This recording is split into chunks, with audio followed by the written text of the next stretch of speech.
counties of Essex and Suffolk near Long Melford is the site of the most haunted house in England, Borely Rectory. Since it was built in 1863 by the Reverend H.D. Bull, it's been plagued with psychic happenings. And these events have been witnessed and experienced by more people than any other alleged haunted house anywhere in the world. The late Harry Price, a psychical researcher of some fame, undertook a painstaking and thorough investigation of Borely, witnessing many of the phenomena himself. This work is recorded in two of his books, The Most Haunted House in England and The End of Borely Rectory. As a haunted house, Borely Rectory had everything. It was a gaunt Victorian building which had been added to from time to time. Everyone who lived in the house, and literally hundreds of visitors, claimed that they felt, heard, or saw things which could not be explained by normal means. The catalogue of events is so varied it covers almost the entire field of psychic happenings.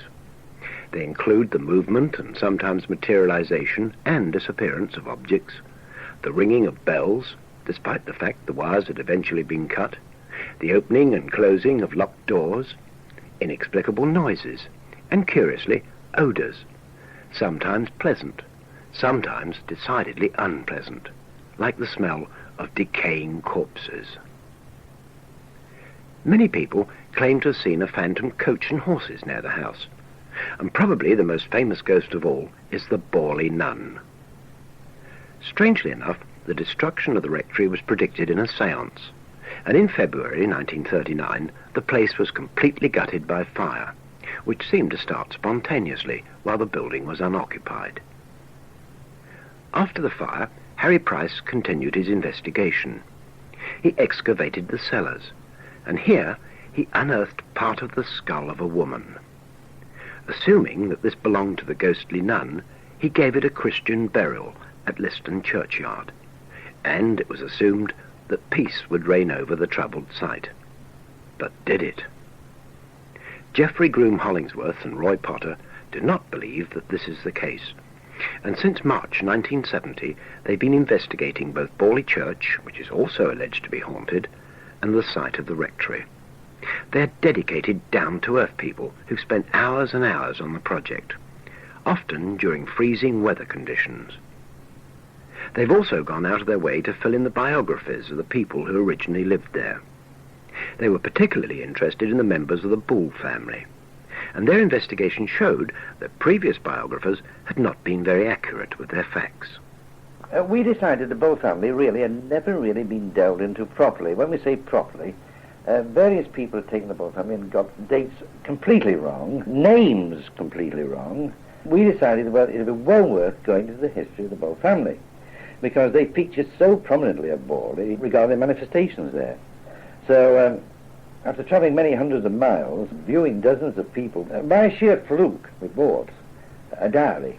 Well, it was written by the eldest Bull girl, Caroline Sarah Elizabeth Bull. And of all the Bull girls, she was the only girl that married. And she wrote this diary when she was 21 years of age. And in 1885, the rectory was a very, very happy place. Although Papa in those days knew all about the nun, and used to sit many hours in the summer house on the lawn. In fact, he erected it to watch the nun along the wall. Coming back to Caroline, yes, is there any record of psychic happenings in the diary? Yes, she had a very, very, very, very strong influence over moving chairs. Mind you, everybody we have interviewed has said that the Bull family were not a strange family, they were a Victorian family, and what they said could be taken as absolute gospel truth. They weren't living in another world, they were down-to-earth people. Today, the villagers are reticent to talk about the happenings at Borely, and this is quite understandable.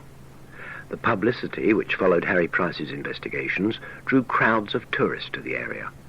Unfortunately, some of these people misbehaved quite badly, causing damage to property and making life difficult for the residents. But the investigators did manage to gather some eyewitness reports. One man travelling home at night had a terrifying experience. He was coming on his motorbike, and to his amazement, coming across the field, across the road, into the rectory grounds, a coach and horses with coachman on, and it passed. He went right through it, actually. He got a terrible cold sensation. But this experience was not unique, for during the last war, a soldier had an identical encounter. Apparently he also was on a motorbike, as a dispatch rider, and he didn't know anything at all about Borely. And he was coming up to Borely Church, up the hill, toward the rectory on the left and the church on the right, when, to his amazement, just the same thing happened again. He saw this coach and horses coming along across the field and passed right in front of him, because he went right through it too. He disclosed it to his wife, but he didn't like telling anybody else because he felt such an idiot. But then he did a bit of investigation. He asked one or two villagers in Borely, this was during the wartime, and they said, oh yes, that's right, that's the coach and horses of Borely, and it's coming along the old river road. Like many of the investigators before them, Potter and Groom Hollingsworth experienced a wealth of psychic events for which they have no rational explanation. The first thing we ever did come across there were the footsteps on the road. Past where we were, we had the car parked, past the church gate. They got up to about in line with the church cottage, and then they ceased. We only got this twice, but it was definitely footsteps. Recording the supernatural can be a costly business, particularly if the spirit at the other end of the microphone doesn't seem to want to be taped. An expensive tape recorder was set up in the porch of Borely Church and left running unattended. After some minutes, there was a loud crash in the porch.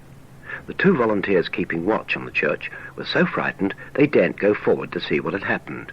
Instead, they asked for help via their walkie-talkies. By this time, I got in touch with Roy, and he came along. And he said, well, come on, we'll get straight down to the porch. And of course, we went straight down to the porch. And to our dismay and horror, on the porch floor, which is stone, worse luck for us, was our tape recorder, which was, it was pretty well battered. And all the tape had come off the reels. It was all over the place. And we could never really account what happened, because there certainly wasn't anybody knocking about. Since the demolition of the rectory, an orchard has been planted on the site. But this doesn't seem to have removed the cause of the hauntings, for a wide variety of noises have been heard there, including raps, a panting dog, the sound of smashing crockery, and heavy furniture being moved about. And it was here that the investigators had a very odd experience indeed. And here again, it was moonlight. The funny thing is that most of the time things have happened at Borely with us have been at full moon. This time we were in the garden of the bungalow. There's a small fence which runs along by the side of the bungalow, which separates the ground of the bungalow from where the rectory was. We were stood there, very, very quiet, and all of a sudden we heard this thudding in the rectory grounds. It was kind of thud, thud, thud, and a most peculiar sound which we couldn't account for at all. And then we saw the fruit trees are growing actually where the rectory stood. The fruit trees, the branches of the fruit trees moved.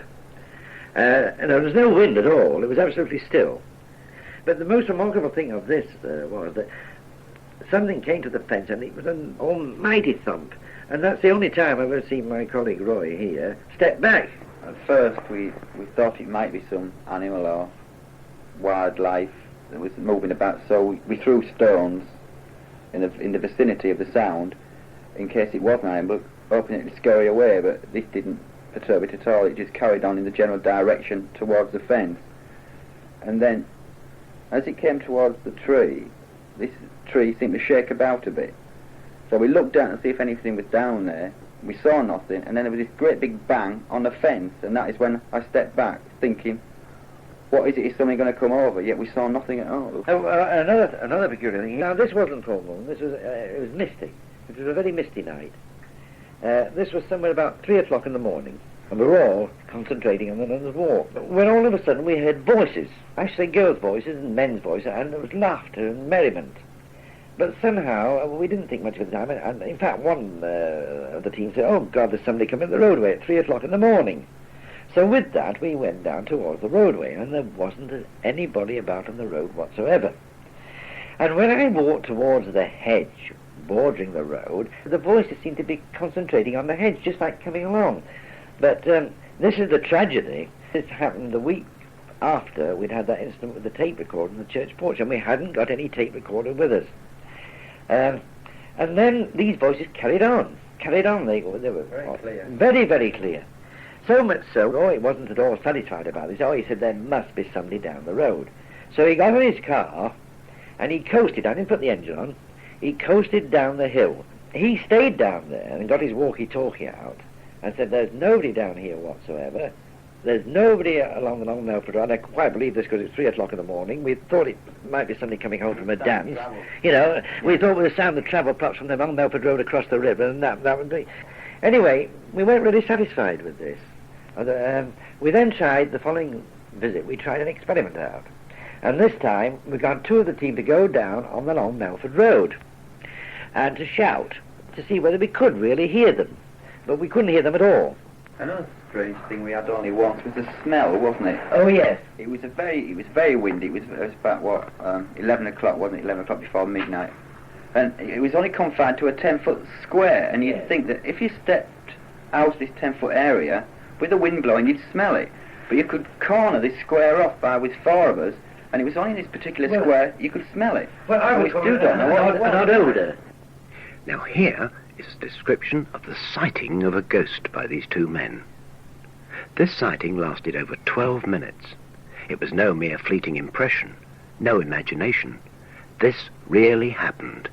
They actually saw the ghost of the Borely nun. Listen now as Geoffrey Groom Hollingsworth takes up the story. I was stood in one corner of their garden, looking down towards where the nuns' walk started. The night was rather chilly, but I felt exceptionally cold, and I got a queer sensation. And I happened to look down to the corner, the opposite corner of the garden from where I was stood, and I saw this figure approaching. I couldn't discern what it was properly. And then I could see it was definitely somebody with a cowl and habit.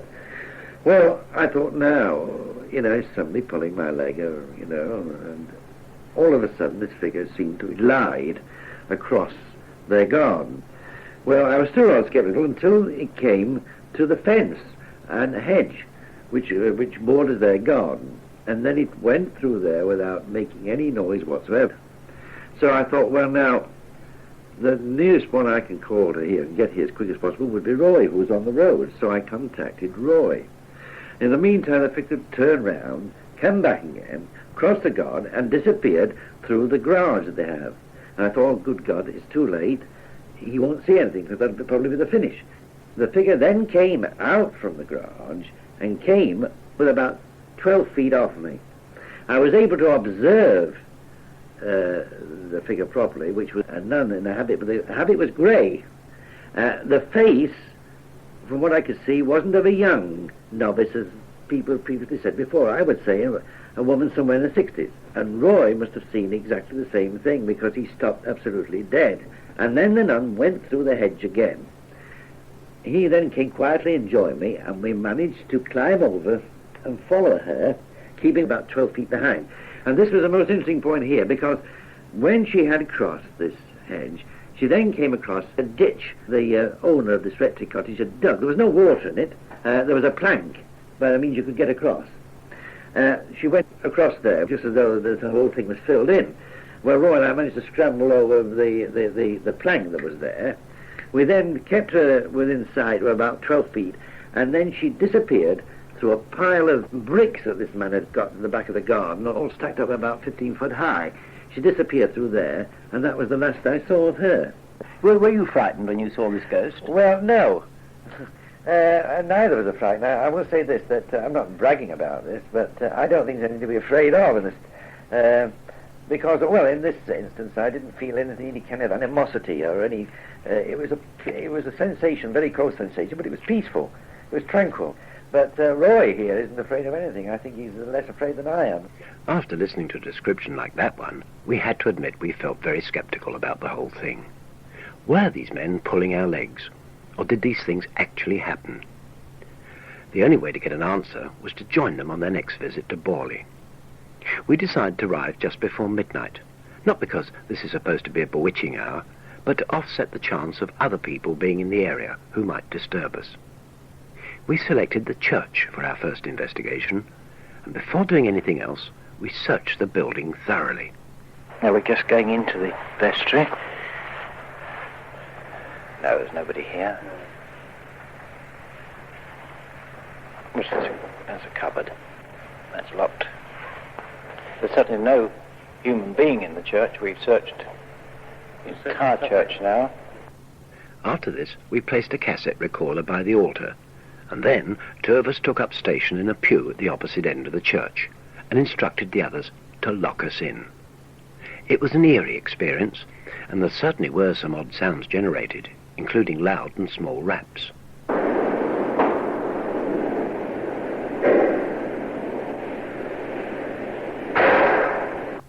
During our vigil, we'd heard an odd sort of bump sound originating near the altar. This was picked up by the recorder at that end of the building, and was so strange we've repeated it 3 times for you to hear.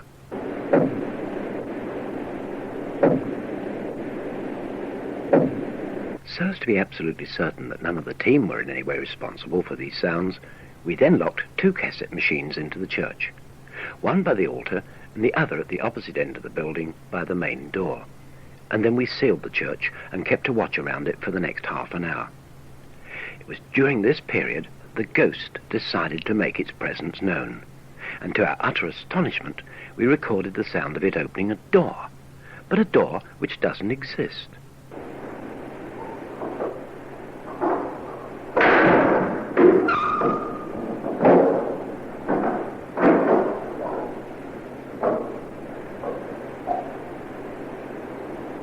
It's interesting to note that the cassette machine placed by the main door picked up this sound as well, but at a much fainter level.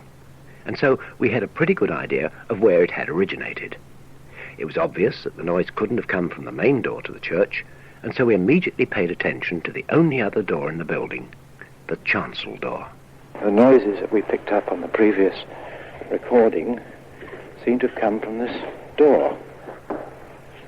It's got a curtain over it. The bolt doesn't look as though it's been moved.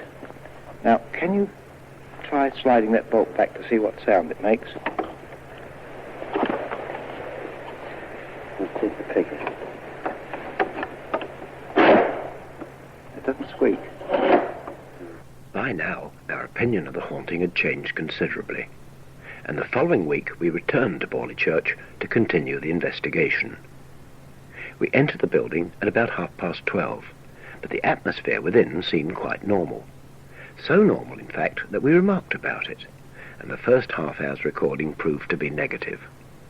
For the second session, we set up a semi-professional stereo tape recorder with 2 high-quality microphones, one of which was placed near the altar and the other about halfway down the aisle in the centre of the building. And in addition, a cassette machine was also set up by the altar. Having thoroughly searched the building, we started the machines running and locked them in. And as we did so, we felt a change in the atmosphere. One of the team said he felt as though he's being watched by somebody, and we all felt cold. This run proved to be very interesting, for after a few minutes, the microphone placed in the centre of the church picked up a clatter, as though some object had been thrown down near it. For some reason which we cannot explain, a considerable amount of static seemed to be generated just before and during the sound.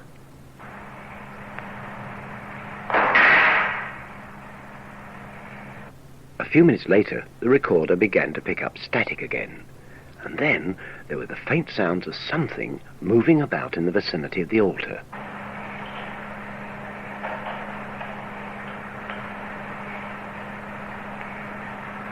The next sound was quite unexpected, and it sent a chill through our marrows, for the microphone in the centre of the church picked up quite clearly what obviously is a human sigh.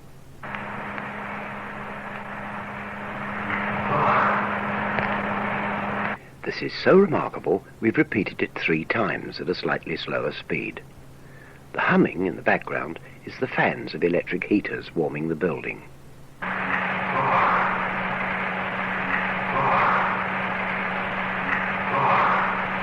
During the following session, the cassette recorder jammed completely, and somehow the tape was pulled out and strewn about all over the altar. It seemed as though this was an indication that our presence was resented, and as we feared that damage might occur to the tape machine, we packed it away and left a replacement cassette machine by the altar. This was not a top-quality product, and it tended to pick up the sound of its own motors running. Nevertheless, it recorded some very strange sounds. First of all, there was a sort of whirring noise.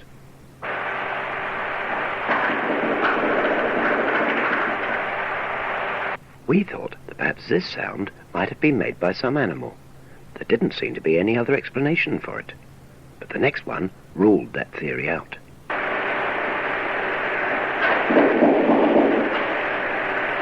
At about 3:15 in the morning, we recorded the sound of the door being opened again. Although this was similar to the previous one, it lacked the squeak of the bolt.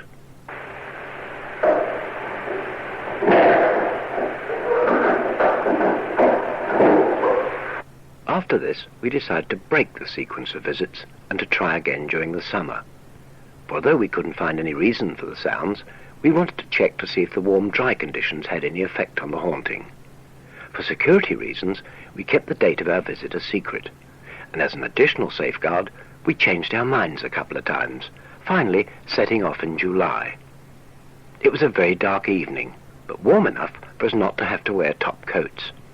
We started recording at about 1 a.m., and the tapes revealed just the natural ambience of the building and nothing else. There was not a single click or rap audible. But as we entered the church at about 1:45, we all felt a change in the atmosphere. It's hard to describe the sensation. Some of us felt tingles running through our bodies. Others claimed they felt there was a presence in the building. We certainly felt that the next session would produce a result. And it did. It started with the sounds of movement somewhere near the altar.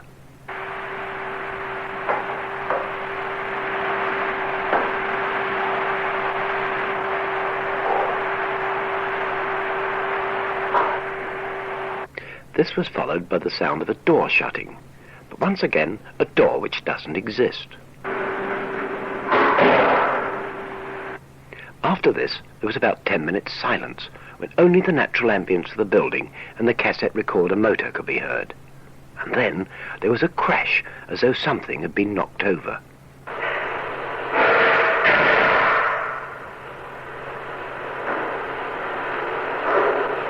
Then we became aware of an increase in the background noise on the tape, and another strange sound occurred.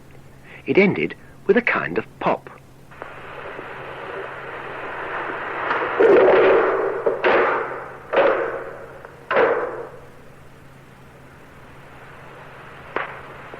This was followed by a much louder pop or explosion. We've amplified this and repeated it 3 times.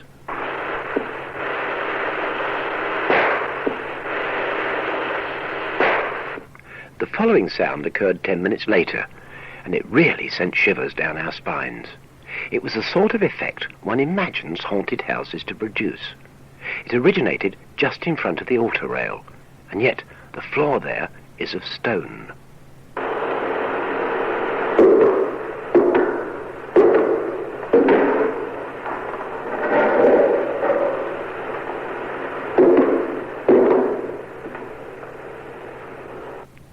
If those were footsteps, they must have belonged to a very large and powerful man. 8 minutes later, there was another sound generated, but we have no idea what it represents.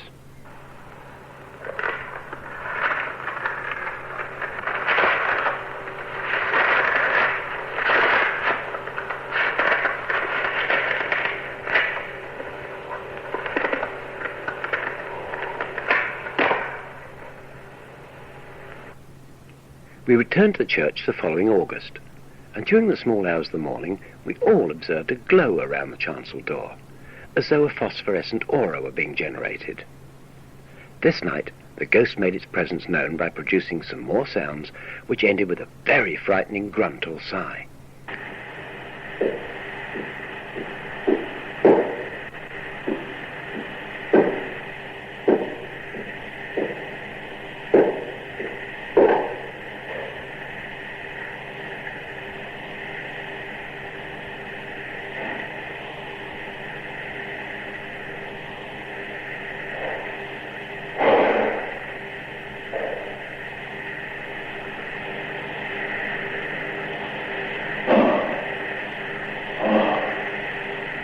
Listen as this sigh is repeated.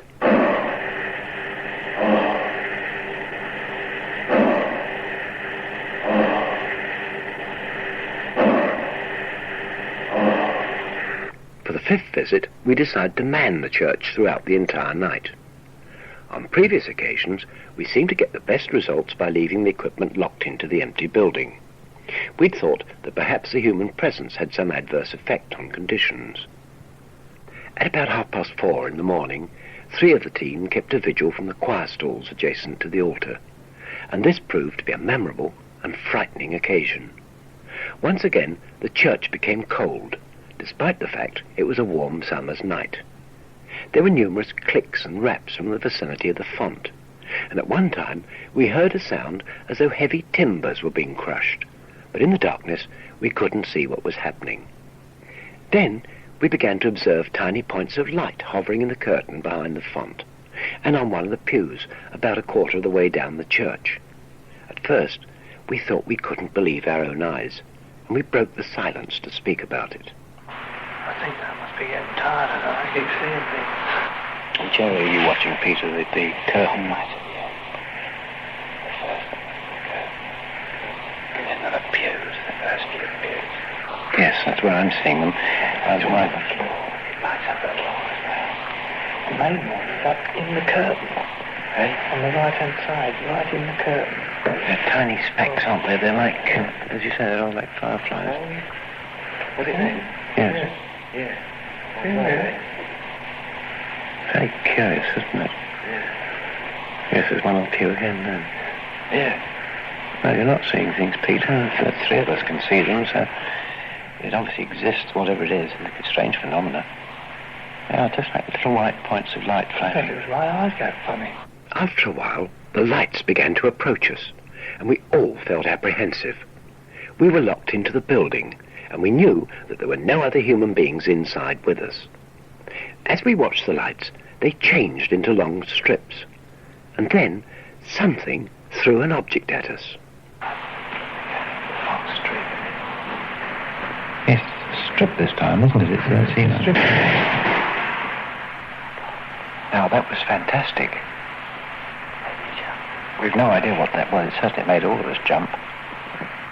It's curious that that seemed to have been tied up, but you're getting colder and colder. It's like a build-up of power. It's very cold in the church now, very cold indeed. The top of my head's gone quite cold now. Honestly, I think if I had hair up there, it would be standing on end. Immediately after this, we conducted yet another painstaking and thorough search of the church, but we could find nothing to account for the incident. There doesn't seem to be any evidence that whatever produced those sounds was trying to communicate directly with us, although it might be argued that the throwing of that object and the violent attack on the tape recorder left in the porch indicate that perhaps somebody or something resents the presence of investigators. Perhaps we shall never know the answer. But one thing is certain, for despite exorcism attempts, seances, and the burial of that skull fragment, something remains. And although the rectory is no longer there, the surrounding area can still be called the most haunted site in England.